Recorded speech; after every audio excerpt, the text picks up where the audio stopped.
The semester before graduation, the girl I was secretly in love with fell for a burnout from the other side of town. He introduced her to a world of smoking, drinking, and gambling, and her grades plummeted. It was killing me, so I finally told her parents. Her father, enraged, went looking for the guy that night. There was blood on the walls. Years later, we ended up married, with a child of our own. On the day of our baby's 1-month celebration, she covered my eyes, promising a surprise. A pair of scissors plunged into my chest, and a metallic taste of blood filled my throat. Surprise, you pathetic snitch. It should have been am I married. And here's a bigger surprise. The baby isn't yours. When I opened my eyes again, I was back in senior year. Leo, are you even listening to me? Please, just this once. I swear, it's the last time. The darkness in my head was suddenly pierced by a sliver of light. Sound slowly filtered in, sharpening from a dull hum to a clear, distinct voice. A voice I hadn't heard in years, both familiar and jarringly alien. I opened my eyes and stared, stunned at the delicate, beautiful face just inches from mine. It was Chloe Evans. I would never forget that name. It was seared into my soul. I could even smell the faint scent of jasmine from her hair.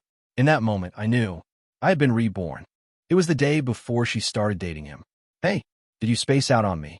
Chloe poked me in the chest, annoyed by my silence. Chloe was the girl I'd grown up with. Our families were neighbors, our parents were friends, and we'd gone through elementary, middle, and now high school together. Even when we'd moved a little farther apart, we'd never lost touch. She had always been a top student, tall, with a graceful beauty that made her the dream girl of every guy in school. I was no exception. Through sheer hard work, I'd managed to test into the same magnet high school as her, and I'd been ecstatic. The best part of my day was just hoping to run into her in the halls. But as we grew up, the world began to glitter with distractions, and a lot of people got blinded by the shine. My grades soared while hers began to slip. By senior year, I was in the honors program, aiming for Harvard. She was in the general track, just hoping to get into a state school. NYU Tisch had always been her dream. She wanted to be on a stage, to show the world how bright she could shine. At her parents' request, I spent all my free time tutoring her. It ate into my own study time, but I didn't mind. I savored it. I thought every close moment we spent together was another brick in the foundation of our friendship, that every problem we solved brought us closer, and that our relationship would naturally blossom into something more. Everything was going perfectly. So perfectly, in fact, that I had our whole future mapped out. We'd walk down the aisle, have kids, and grow old together. Then Cole Martinez showed up, and my perfect future dissolved into smoke.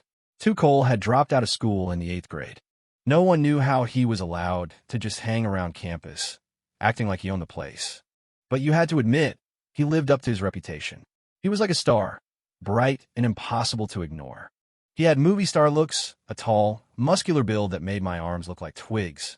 The moment he appeared, every girl in school was staring, though most were too intimidated by his bad boy status to approach him. A burnout, a delinquent. It was practically synonymous with violence and trouble. No one wanted to get involved. But Chloe did. With just a few smooth words, a confident swagger, and a disarming smile, Cole captured her heart. I know everyone thinks he's just some burnout, she'd told me, her voice giddy. They have this negative image of him. But once you get to know him, you realize he's actually really sweet. He broke my favorite mug by accident, and not only did he buy me a new one, but he also took me out for pizza to apologize. She was beaming as she spoke. She didn't even notice the way her lips curved into a permanent smile, or the way her eyes sparkled like she was holding the entire galaxy inside them. She had never, ever looked at me that way. Not when I pulled an all-nighter creating a study guide, just for her. Not when I spent a whole afternoon walking her through a tough calculus concept. All I ever got was a simple, "I know, you're the best," followed by a light, friendly hug. Back then, I'd been so naive, thinking that meant I had the world in my hands. Even at our wedding, she just smiled. That was it. No overwhelming emotion, just the calm, still surface of a stagnant pond. I always told myself that was just her personality, not to push it. But now, having seen her with him, I knew I was wrong. When you love someone, your skin, your pores, every single strand of your hair screams it. She had just never loved me. It was as simple as that. I sat at my desk in a daze, staring at the mountain of practice tests piled in front of me. The loud chatter of the classroom buzzed in my ears. "You okay, Leo? You seem a little out of it," my deskmate asked, waving a hand in front of my face. I'm fine," I said, quickly grabbing his hand to stop him. "I guess coming back from the dead takes a minute to process." "Whoa, check it out. The sunset is amazing," someone shouted. Almost the entire class rushed to the windows to watch the sky blaze in shades of orange and red.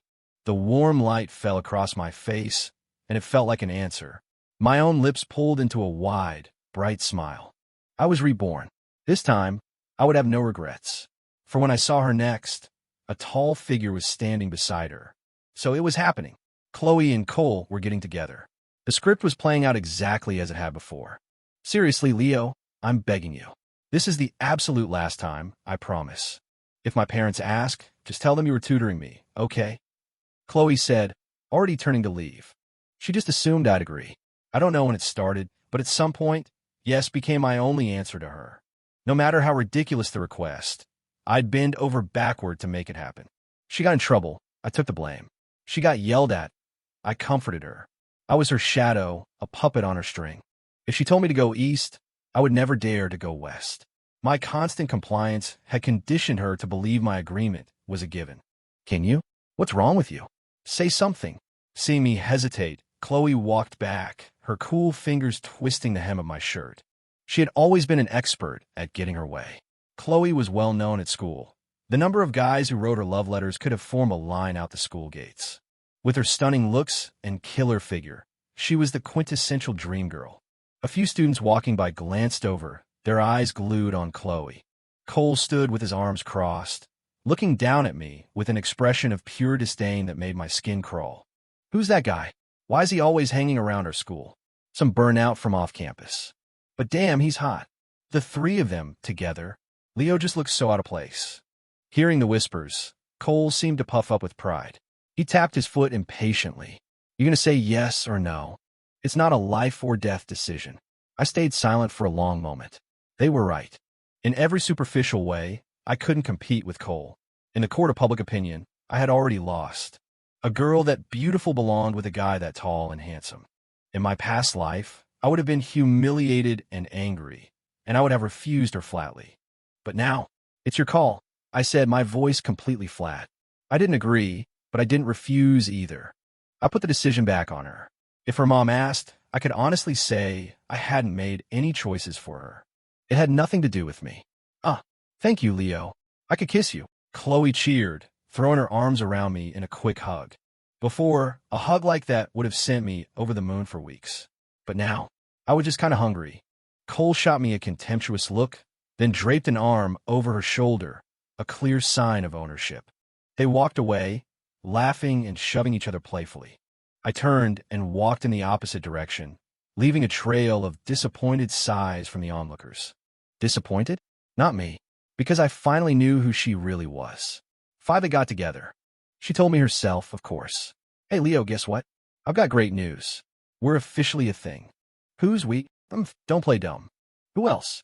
"The one and only tall, dark, and handsome Cole Martinez, of course," she said, propping her chin on her hands with a lovesick expression. "Oh," I said, nodding, and went back to tackling a brutal physics problem. "You know, fun. I'm gonna go find Cole," she huffed. She swept her papers messily into her backpack and strutted out.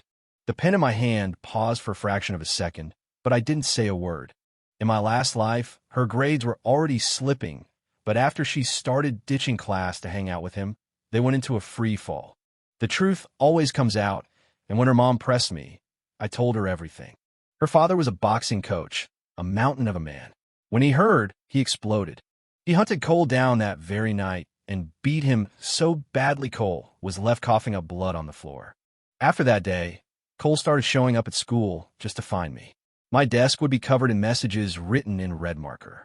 "Snitch, I'll get you for this." Every few days, he and his buddies from off campus would corner me, mocking me and humiliating me in front of everyone. They'd laugh, shouting about how snitches didn't deserve to live, grinding my dignity into the dirt. Of course, I tried to fight back, but that only earned me a more vicious beating. It only stopped when the school administration finally intervened and gave him a stern warning. After that, Chloe and Cole became even closer, as if to spite her father. Eventually, they were caught again.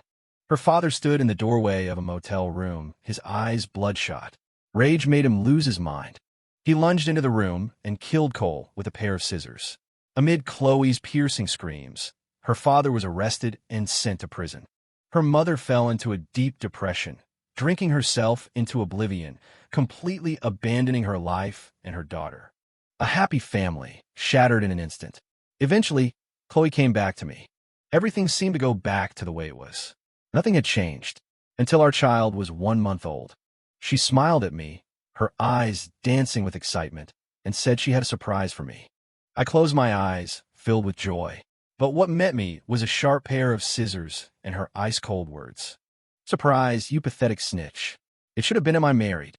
And here's a bigger surprise. The baby isn't yours. This is all your fault. Go to hell." Her shrill, insane laughter was the last thing I heard as my consciousness faded. Everything, all of it, was because of her. Cole's death and her father's imprisonment had a ripple effect. The other students started avoiding me, calling me a jinx. My grades tanked. Seeing the growing disappointment in my parents' eyes, I stumbled through the SATs in a haze and didn't get into Harvard. My parents didn't say anything. They just patted my shoulder and told me it was okay. But I knew. I could have done it. I screamed at myself that if I ever got a second chance, I would cut out all the drama and live without regrets. This time I could do it. Fate had given me that chance, and I was going to write the perfect ending to this horribly flawed story. Harvard, here I come. The next time I saw Chloe, the change in her was startling. It had been a week since she and Cole started dating. In that time, she hadn't asked me for anything. Our usual tutoring sessions had become her cover for sneaking out to be with him. I saw her after school by the chain-link fence behind the gym. She was wearing a guy's jacket that was way too big for her, reeking of cigarette smoke. Her hair was a mess. A row of new piercings glittered in her ear, and her face was caked in heavy makeup. She was swearing casually as she laughed with a few of Cole's burnout friends. Seeing her like that, I froze for a second. Was this the same Chloe I knew? The elegant, graceful, beautiful girl? There wasn't a single trace of her in the person standing in front of me. I hesitated, then turned to take the long way around. But she spotted me. Her voice was sharp. "Leo Miller. You see me and don't even say hi? Just going to pretend I'm not here." I turned back and looked at her calmly. I forgot something in the classroom. I was just heading back to get it. Her friends immediately swaggered over, surrounding me. "Don't you know you're supposed to say hi to the lady? You want me to teach you some manners?" One of them sneered. A small smile played on Chloe's lips. It was obvious she loved being the center of this kind of attention. "What's up?" I asked, looking directly at Chloe, searching for any flicker of the girl I used to know. I found nothing. Huffed. "Look at that serious face. Like someone owes you money or something." She snickered. She put a hand on my shoulder, her smile mocking. "I'm waiting for someone. By the way, you should probably think about getting a girlfriend. You don't want to die alone, do you?" I frowned, the thick smell of smoke on her breath making me feel sick. "The SATs are right around the corner. I don't have time for dating. My goal is to get into a good college." TSK. A good college. All you ever think about is school," she sneered, and her friends roared with laughter. "Let's be real. You probably can't get a girlfriend anyway, huh?" I ignored them and turned to leave. I didn't know why she was being so cruel, but I knew arguing with her was a waste of time. "Hey, Leo. You're not mad, are you?" "I was just kidding," she called after me. I didn't answer. She didn't press it, probably because it would have made her look weak. Maybe this was who she really was all along. Smoking, drinking, gambling, what else hadn't she done? Her parents' strict upbringing had only forced her rebellious streak and curiosity underground. The things they forbade the most were the very things she craved. "Leo, don't you think guys look so cool with a cigarette?" she'd asked me once. "Smoking? That's a terrible habit. Don't you ever start." "I was just saying," she'd replied. It turns out rebellion is never absent. It just gathers strength, waiting for the right environment to sprout. Cole gave her that environment. This was the person I was in love with? How pathetic. 7 time flies when you're a senior in high school. The days blur into a whirlwind of practice tests and review sessions. The pressure in the classroom was palpable. Everyone was scrambling for every last minute of study time. even skipping lunch to cram. I stretched, watching the afternoon sun dip below the horizon. A figure appeared at the classroom window. "Hey, look, it's that hottie, Chloe Evans. What's she doing here?" "Probably looking for our class genius, Leo Miller." Chloe crooked a finger at me, her big eyes wide with expectation. "What do you need?" I asked, stepping out into the hall. "Tutor me today." "What do you say?" she asked, her hands behind her back, rocking on her heels in a caricature of cute. I frowned and shook my head without a second thought. "I can't the next couple of days. The first official practice SAT is coming up, and I have a ton to review." Chloe's lower lip jutted out. She stepped forward and hugged me from behind. "Please? That's exactly why I need your help. I don't know anything, and my dad is going to kill me. Just this once," she whined. "Are you really going to let your best friend suffer like this?" Feeling the softness of her pressed against my back, I suddenly understood. She knew. She'd always known I had a crush on her, and she was absolutely certain I would never say no. Only this time, I wasn't going to waste my time on her drama. "Sorry, I really don't have time. You should ask someone else," I said again, my tone bordering on cold. A flicker of hesitation crossed Chloe's face, but she quickly recovered. She leaned in, her lips close to my ear. "If you help me study, I'll help you, you know." Her words, paired with a deliberately pitiful expression, would have made any other guy melt. All I felt was disgust. I couldn't believe those words came out of her mouth so naturally. I took a step back, my gaze turning to ice. "Find someone else. I can't help you." The pitiful look on her face instantly morphed into rage. "I asked you because I thought we were friends." "Fine, if you won't help me, someone else will." "Who do you think you are? Let me tell you, good grades are worthless. Once you get into the real world, you're nobody." I watched her, my expression calm. I felt nothing. In my past life, she'd said far worse things.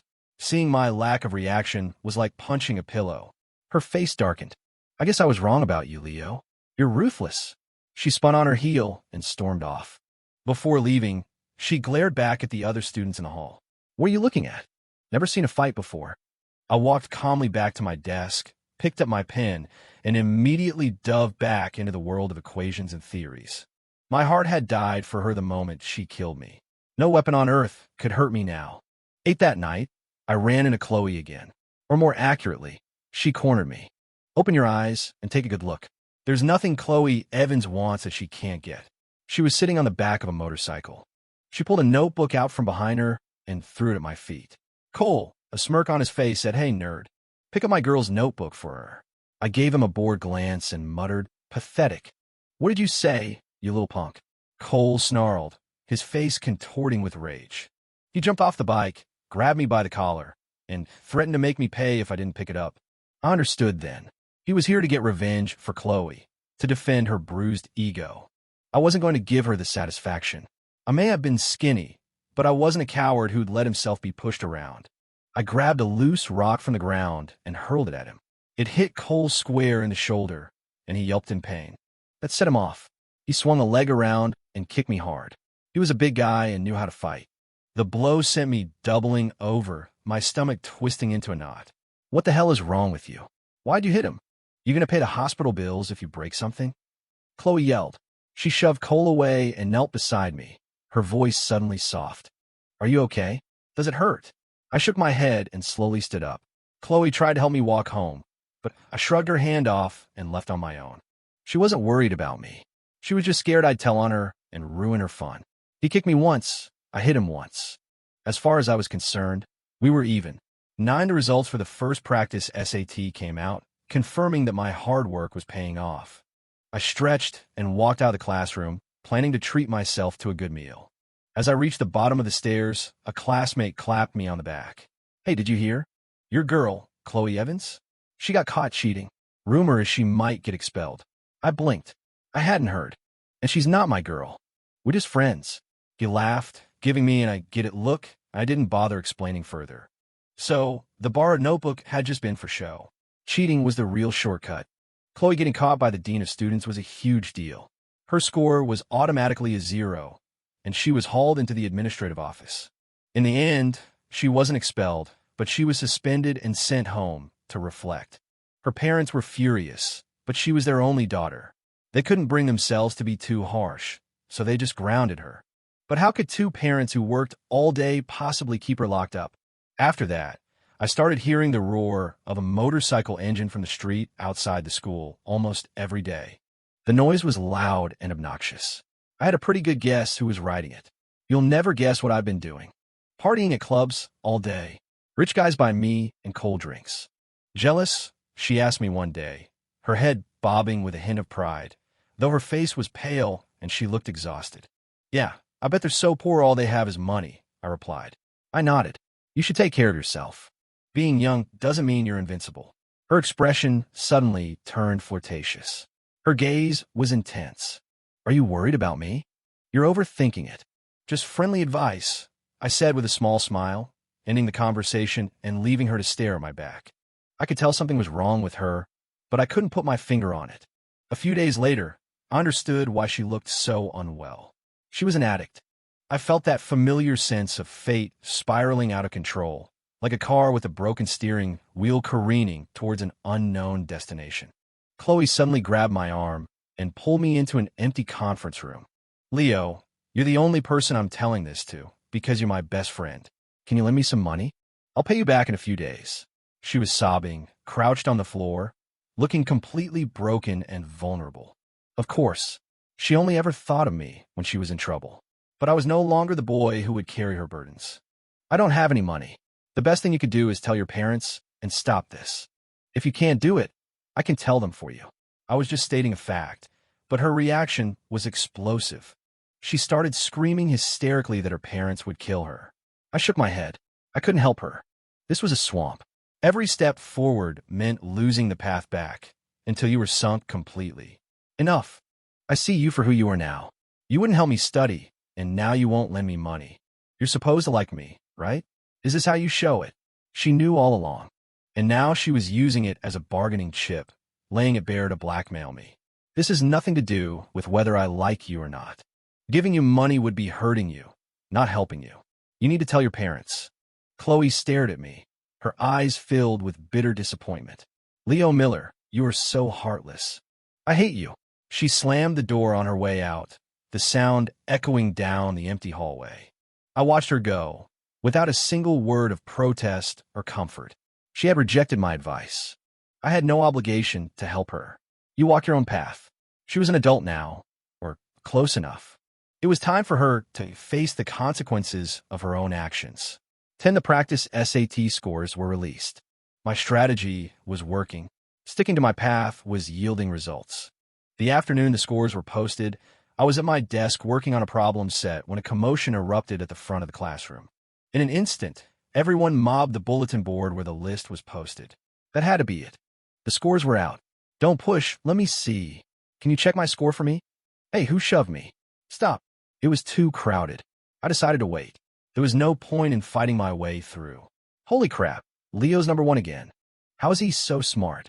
I give up. Is he even human? He's third in the entire district. Does he want the rest of us to just die? A wave of astonished gasps spread through the crowd, followed by dozens of eyes turning in my direction. My classmates came over to congratulate me, their faces full of admiration.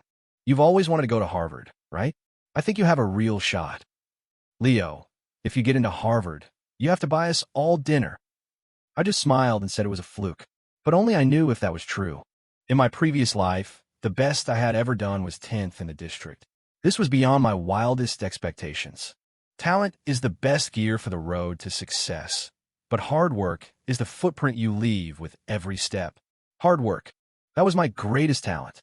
That evening, I got a call from Chloe's mom. After asking about my scores and congratulating me, she got to the real reason for her call. Leo, you know about what happened with Chloe. I'm so angry.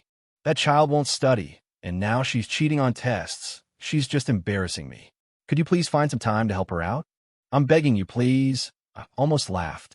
It was Chloe who had wasted all her time, but somehow her mother was shifting the blame to me. Did she have any idea how close I was to telling her everything? She was always like this, pushing responsibility onto me so she could comfortably accept the status quo.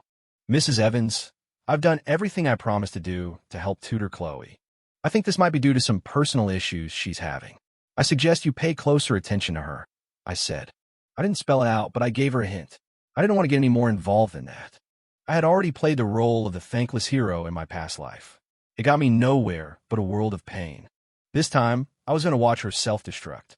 Between her and my future, I chose my future. 11, her addiction got worse, to the point where the dean of students called me into his office. Leo, don't let that old fossil tell my parents. Just tell him I'll listen to you, that I'll change. You hear me? Chloe begged, clutching my hand so tightly I thought she might break it. I'll do my best, I said. My mind was full of math equations, and this sudden drama was irritating. Her problems should be discussed with her parents, not me. I wasn't her guardian. I walked into the dean's office and shut the door. He got straight to the point. Leo Miller, you're one of the top students in this school, a role model for countless others. So why has your good friend Chloe Evans turned out like this? The dean looked at me with utter confusion. I don't understand. Weren't you two friends since you were kids? I didn't know what to say. Should I tell him that my childhood friend turned wife had murdered me with a pair of scissors? It sounded insane. She's going through some things. I finally managed. The dean's face was grim. He pulled a small bag of white powder from his desk drawer. And so she started this? I shook my head helplessly. I tried to talk to her. It didn't work. The dean sighed heavily. You're all about to graduate. Normally, I turn a blind eye to a lot of things. I know you're all under a lot of pressure, and you need understanding. But this is too serious. I have to call the police. That day, Chloe was taken home by her father. He beat her black and blue. It was the first time he had ever been that violent with her. Her mother just cried and cried. After that, Chloe was sent away for a while to a mandatory rehab program. It was during the most critical final review period before the SATs. It was another fatal blow to her academic career.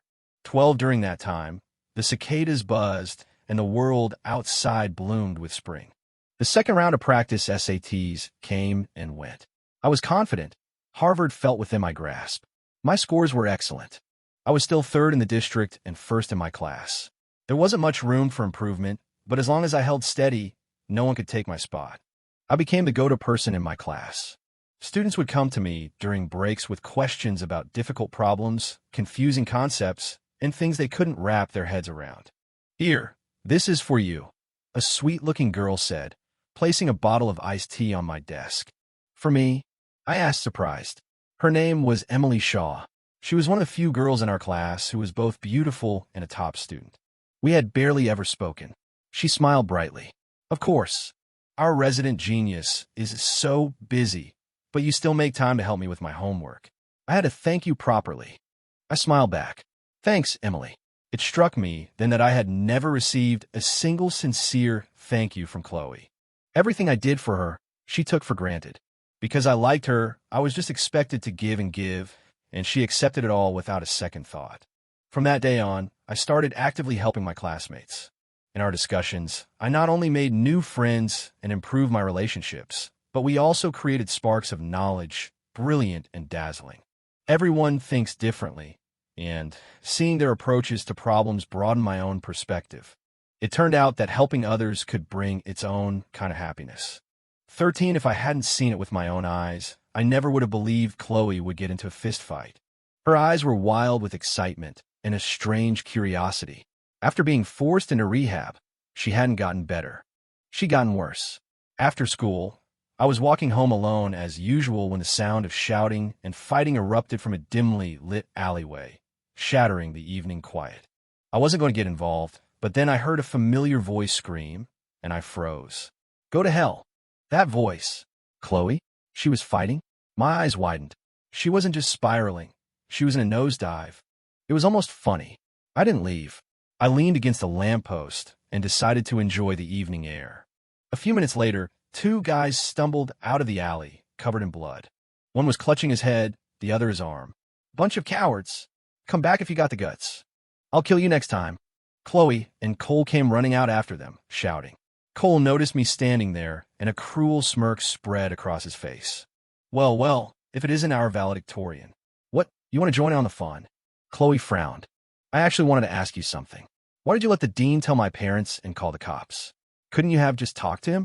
Do you have any idea what kind of hell I went through in there? I wanted to laugh. Your problem. So why should I have done anything for you?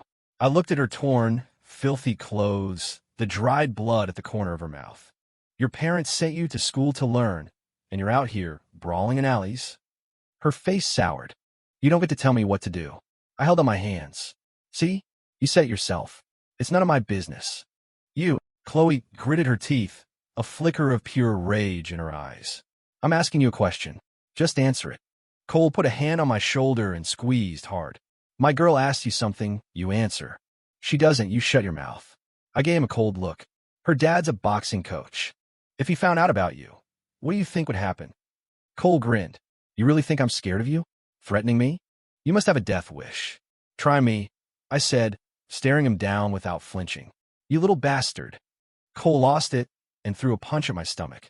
I wasn't going to just take it. I threw one back, and by pure luck, it landed squarely on his eye. I was skinny and had zero fighting skills, but hitting him in a vulnerable spot sent him stumbling to the ground. All right, that's it. You're dead, he roared, humiliated, and scrambled to his feet to come at me again.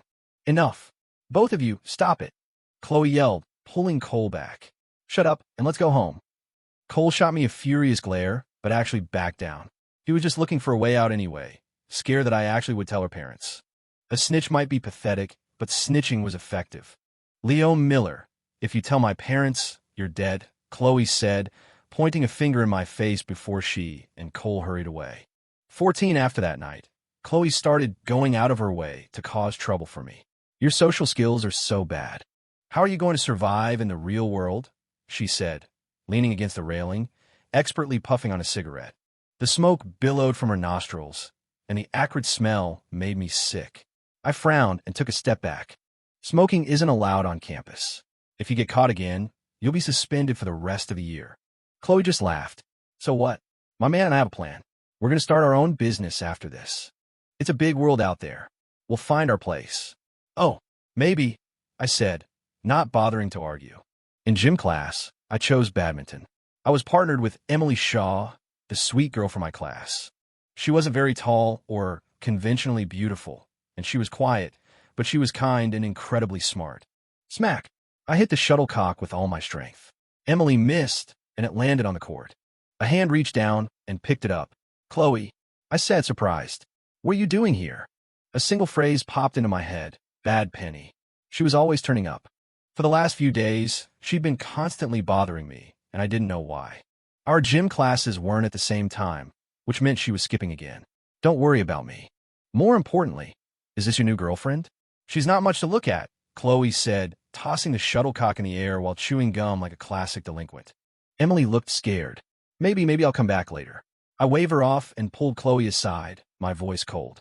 She's just a classmate. We're in the middle of gym class. Please don't bother us. Chloe giggled. This is your punishment for not helping me. Her tone shifted, her eyes boring into mine. Did you say something to my parents about me? I warned you not to. I shook my head. No one's asked me anything about you. I was still confused about why she was harassing me. Telling her parents? That was in my last life. Since being reborn, I couldn't be bothered. Over our last few encounters, I'd noticed a change in her personality. She was more volatile, more reckless, like a completely different person. I could probably stop her, maybe even save her from this path. But I didn't. Let the bullet fly a little longer. 15, I didn't see Chloe for a while after that, to the point where she started to fade from my memory. My life fell into a simple, productive rhythm. Study, eat, sleep. It was monotonous, but I felt driven. Time ticked by, and the final round of practice SATs arrived. It felt like someone had wound up a clock and let it go, the hands spinning so fast it was dizzying. I looked at the calendar on my wall, at the last few pages remaining, and felt a surge of determination. The SATs were almost here. The school gave us the last 2 days off to rest and mentally prepare. I lay on my comfortable bed at home, a book of classic literature for the reading section in my hand. Even at the last minute, I wasn't letting up. Every little bit helped. My parents took the days off work to be with me, ready to support me through the final battle. My mom held a printout of my grades for the last 2 semesters, using a red pen to draw a line connecting my scores. The upward trend was undeniable. Even my worst performance was still excellent. Honey, with these grades, you're definitely getting into a top-tier school. Just stay calm. Don't put too much pressure on yourself. I'm so proud of you. Seeing the pride in her eyes made all the hard work worth it. It wasn't just a top-tier school. My target was Harvard. Then, my mom pulled out another report card. A glaring red F made me frown. She sighed. You know, Chloe, she used to be a decent student. At the very least, she could have gotten into a state school. I don't know how she ended up like this. I was just talking to her mom. I took the report card from her. Looking at the string of miserably low scores, I felt a twinge of something almost like pity. That NYU Tish dream of hers. I don't think that's happening, I murmured. Tell me about it. Her mom wants her to take a gap year and try again, but I don't think another year will change anything if she doesn't want to learn. My mom patted my arm, her voice filled with pride.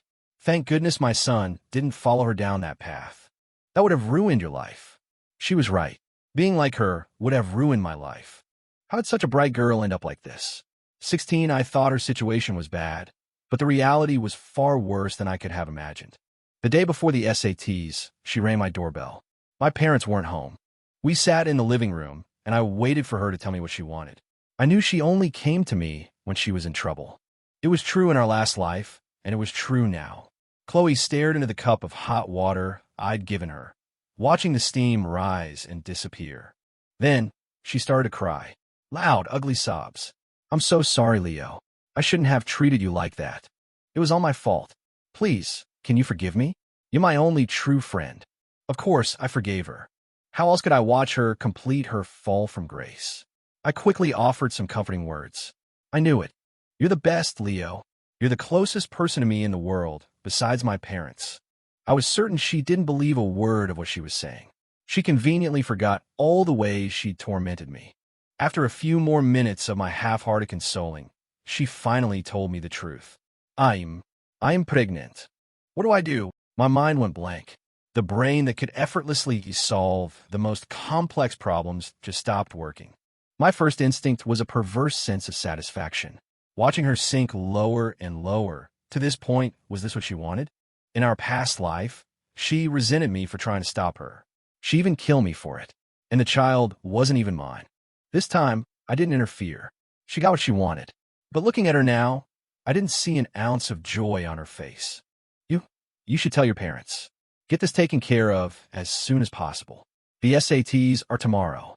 You don't want this hanging over your head, I said, like some twisted judge, pontificating from a moral high ground without an ounce of genuine empathy. No, I can't. If I tell my parents, they'll disown me. They can never know, she cried, grabbing onto me. Leo, please lend me some money. I'll get an abortion. I have no other choice. I've searched the whole house. I can't find where they hide their cash. I'll do anything you ask, please. Don't worry, I'll pay you back. I swear, I can write you an IOU. I'll sell everything I own to pay you back. I pulled away from her. Calm down. I don't have that kind of money to lend you. I'm a high school student. I don't even have $200 to my name. Your best option right now is to contact Cole and tell your parents together. No, you can't do this. You have to help me, she shrieked, completely losing it. He's a bastard, a total piece of scum. I gave him everything, and now he's denying it's his. He told me to get lost. I'll make him pay. I'll kill his baby. Bastard, bastard, bastard, she wailed, burying her face in her hands. I was about to say something comforting, but she turned on me. Are you going to help me or not? I told you everything. I trusted you like you were my best friend, and every single time you refused to help me. What do you think I am to you? I couldn't answer her because I really didn't have the money. And now she was using our friendship to threaten me again. Hadn't I helped her enough? All those tutoring sessions, all the notes, I stayed up all night preparing for her. I never even took notes for myself. I just did practice problems until the information was burned into my brain. She eventually left, realizing her old tricks no longer worked on me. If you won't help me, someone else will. Don't think you're so great, Leo Miller. A person like you will never have any real friends. She walked away slowly, stumbling as if every step took all her strength. She was probably waiting for me to call her back, for a miracle to happen like in some old movie. I did stop her, but it wasn't for a miracle. Wait a second. Chloe turned around slowly, her tear-streaked face holding a glimmer of hope. You know, my memory's not so great. If your mom happens to ask me about your situation, don't blame me if I let something slip. You're despicable, she screamed, her face a mask of pure hatred. 17, you can't hide a fire with paper. I don't know where she got the money, but the fact that Chloe had an abortion eventually came out. The day the SATs ended, I threw away all my books.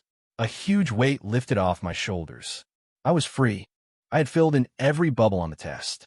Every answer was a testament to months of sleepless nights and unwavering focus. It was my ticket to Harvard. Whatever the result, I had given it my all.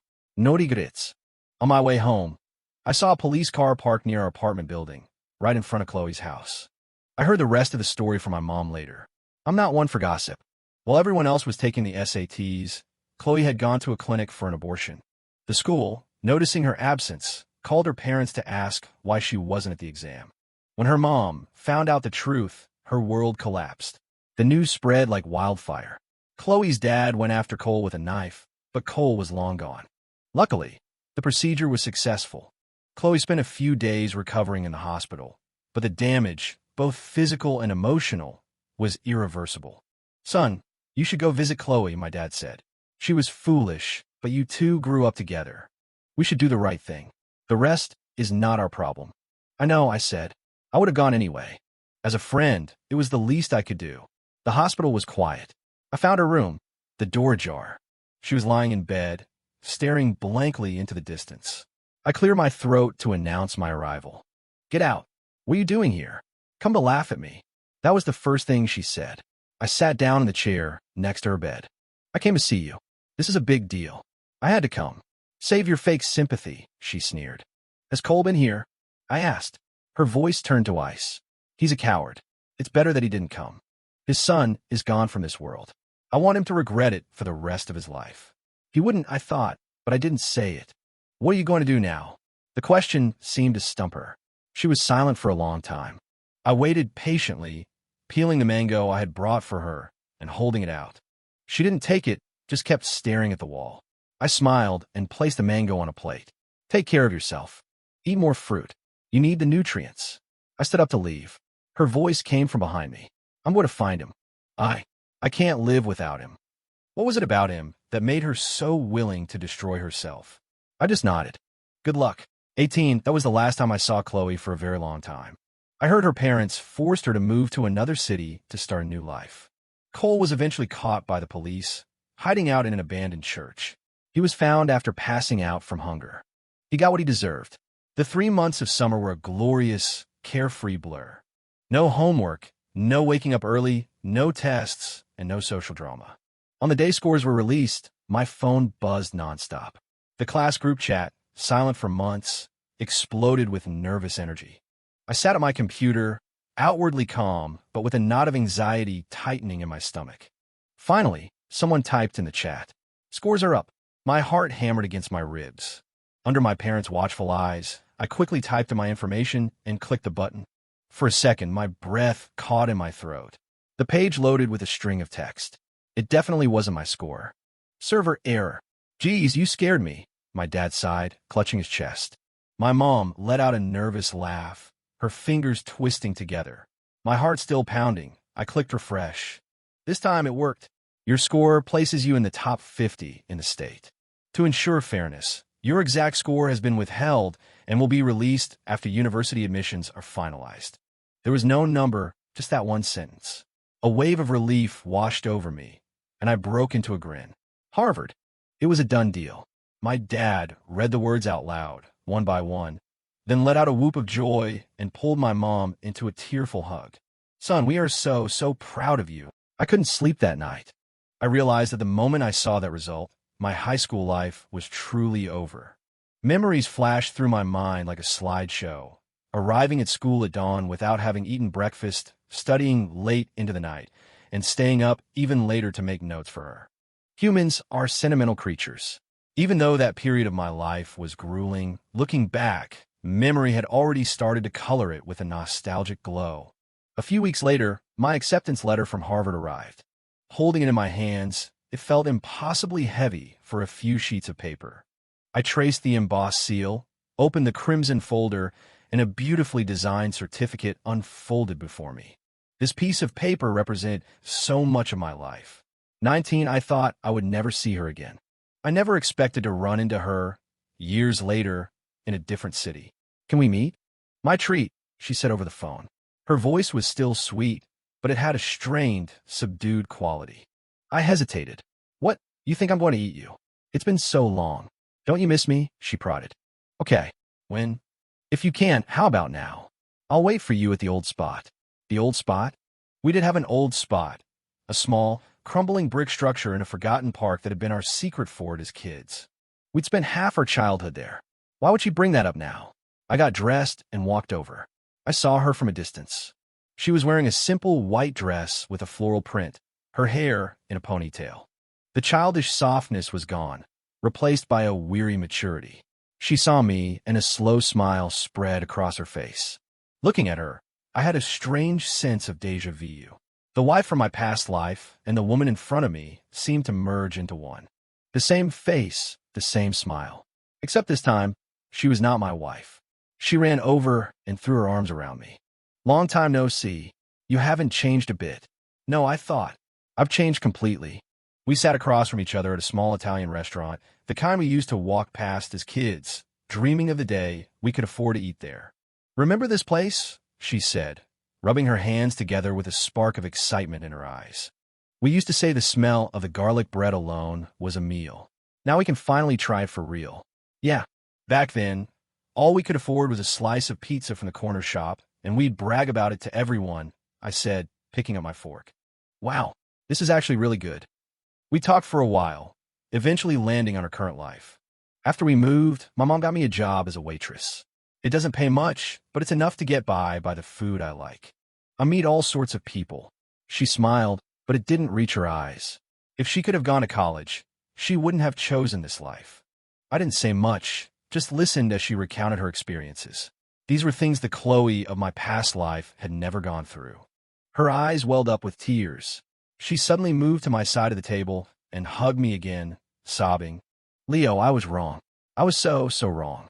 I was such an idiot, falling for someone I shouldn't have. Please don't hate me, okay? She looked into my eyes, searching for a sign of forgiveness, tears streaming down her face. I was wrong. The person who really loved me was right there beside me all along. Leo, I love you. Let me come back to you. Let's be like we used to be, please. I gently shook my head. No, you weren't wrong. Everyone makes their own choices. If you went back in time, you'd make the same decision. After all, who knows what the future holds? As she stared at me, stunned, I gently removed her arms from around me. I paid the bill. When I looked back, she was still sitting there, her face a mess of tears. But through them, I saw a flash of the old resentment. Just because I didn't choose you back then, you had to do this to me? I'm coming back to you now. Why are you pushing me away? Why? She screamed, her voice attracting the attention of the other diners. Hey, that girl looks familiar. Isn't it the Evans girl? That one's bad news. Smoking, drinking, fighting, even had an abortion. Such a waste. She had always known I liked her, always known how to manipulate me. Coming here wasn't about admitting she was wrong. It was about escaping the hardship of her life. But life has no shortcuts. She should have learned that by now. No matter how ugly her expression became, or how sharp her words, they couldn't hurt me. I didn't know if she had sought me out on purpose, but I knew I would not be going with her. There was no longer any room for her in my heart. 20 Cole got out of juvenile detention. He was screaming that he was going to kill Chloe's dad. He was lucky. He was a month shy of 18, so his sentence was light. That damn boxing coach. Just because he has bigger muscles, if I ever see him again, I'll kill him. Cole seethed, kicking a rock in front of Chloe's empty house. I knew he wouldn't dare. When the cops caught him, he was crying and begging for mercy. He saw me and sneered. I gotta say, though, that girl was something else. Too bad you never got a taste, you coward. I was just passing by. I didn't waste my breath on him. Scum is scum. Talking to him was an insult to myself. 10 years later, with my degree and skills, I landed a great job at an international trade company. My starting salary was $150,000 a year.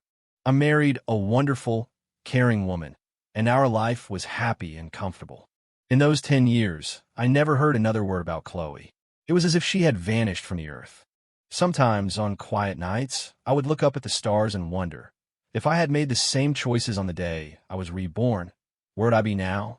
Would everything have happened all over again? Coming home from work, The familiar comfort of our clean apartment and the smell of dinner cooking in the kitchen always made me smile. This life was more than enough. Honey, Thanksgiving is next week, and you have time off. Let's go on a trip, my wife said, coming up behind me and gently kneading my shoulders. What do you say? I smiled, covering her hand with mine. Okay, pack your bags. We'll leave tomorrow. A spontaneous trip. That was something the new me could do. The next day, we packed a small suitcase and set off. We took a boat tour, went shopping, and visited an amusement park. We soaked in every moment, as if trying to make up for all the simple joys we'd missed in our youth. Honey, I want to go there. I've never been, my wife said, pointing excitedly at the Disney World castle in the distance, her eyes sparkling. It was the princess dream of so many girls, a place where fairy tales felt real. I laughed. Let's go. As the sun began to set, I walked hand in hand with my wife, basking in the golden light and the gentle breeze. Rick, I've had it with you. I work my butt off for every dollar, and you go out and blow it all on one fancy dinner? Are you trying to ruin us? A loud argument shattered the peaceful atmosphere. A woman was dragging a man out of a hotel restaurant. The man's clothes were stained, and he was wiping grease on his shirt as he yelled back. Will you keep your voice down? This was for work. If I don't treat the boss, how am I supposed to get ahead? The woman stomped her foot in frustration. Rick, are you an idiot? You're a manual laborer. Stop dreaming. Why can't we just live a normal life? Do you know how much we make in a month? You just spent more than half of it on one meal. Half? How long will it take to earn that back? I haven't bought a single new piece of clothing for myself for this family. I have to think twice before buying something from a thrift store. How could you do this to me? She shrieked, grabbing his shirt. How could you? Enough, the man roared, his face twisted in frustration. He slapped her hard across the face.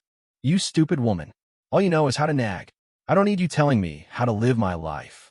If it wasn't for your pretty face, why would I want a second-hand mess like you who's already had an abortion?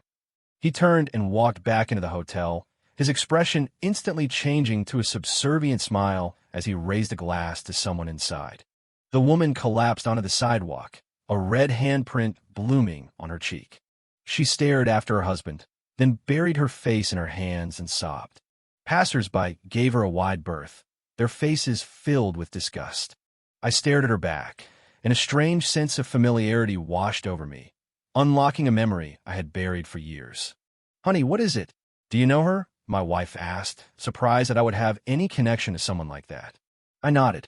Yeah, an old friend. Let's go say hi. My wife nodded and took my arm. Chloe, I asked tentatively.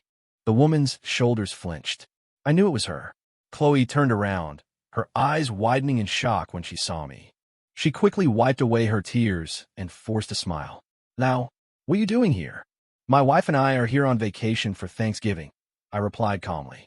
Chloe's gaze fell on my wife, and a complex emotion, was it envy, flashed in her eyes. The Chloe from my past life had enjoyed the same happiness, but she had crushed it with her own hands. You're beautiful, Chloe said to my wife. I'm so envious. She could tell that one of my wife's outfits cost more than their monthly salary. My wife just smiled politely. Thank you. You're very beautiful too. But that man just now. I'm so sorry you had to see that, Chloe said, looking down in shame. I shook my head. It's fine. I was about to leave with my wife. It was a coincidence seeing her, but I had nothing more to say. The past was the past, but even healed wounds leave scars. I didn't hate her, but that didn't mean I wanted her in my life. Can we talk? She asked quietly. It's been a long time. I'd like to catch up. My wife smiled and gave me a soft kiss on the cheek. I'll go look around those shops over there. Call me when you're done. Chloe watched her go with a complicated expression, then looked back at me, waiting. Okay, where to? Let's just walk, she said. I want to feel the breeze. We walked along the riverbank in silence for a while. What brought you all the way out here? I asked, finally breaking the silence. She started to say something, then stopped. Don't tell me you came here to be an actress. I hear the pay is good. I joked. She managed a small, sad smile. An actress? Not a chance. I'll never dream of that again. Maybe I was never cut out for it. Then, she answered my first question. The waitress job didn't pay enough. I wanted to try my luck in a big city. It didn't turn out the way I planned. But I'm getting by. I nodded, not pressing the issue. We talked about other things, and gradually she began to open up almost like old times.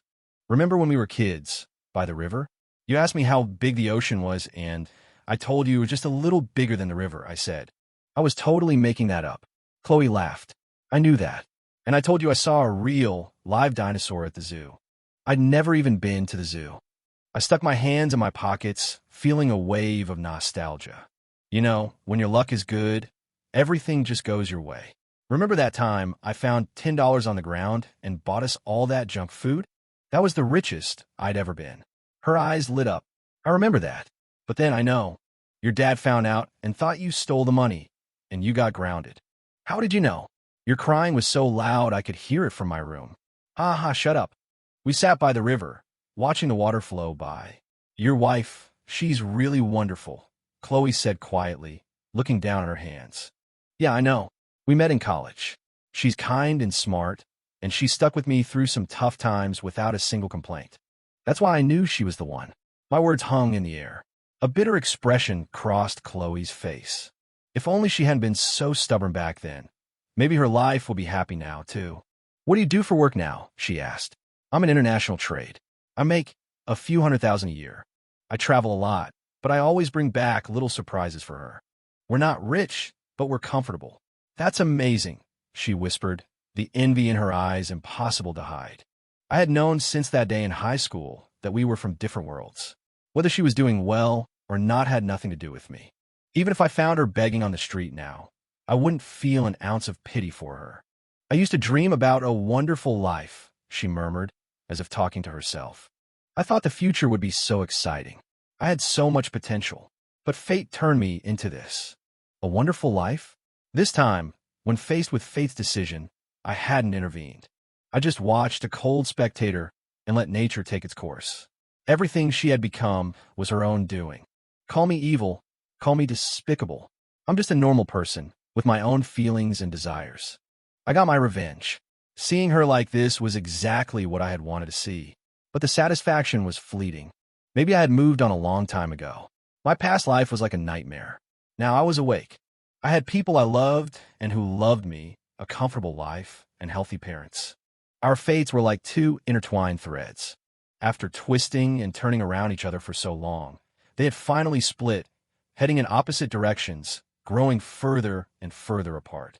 Fate is like a winding river, I said, patting her on the shoulder. There are rapids and rocks along the way, but no matter what, it always flows to the sea. Whatever reality you're in, you can't lose the courage to live.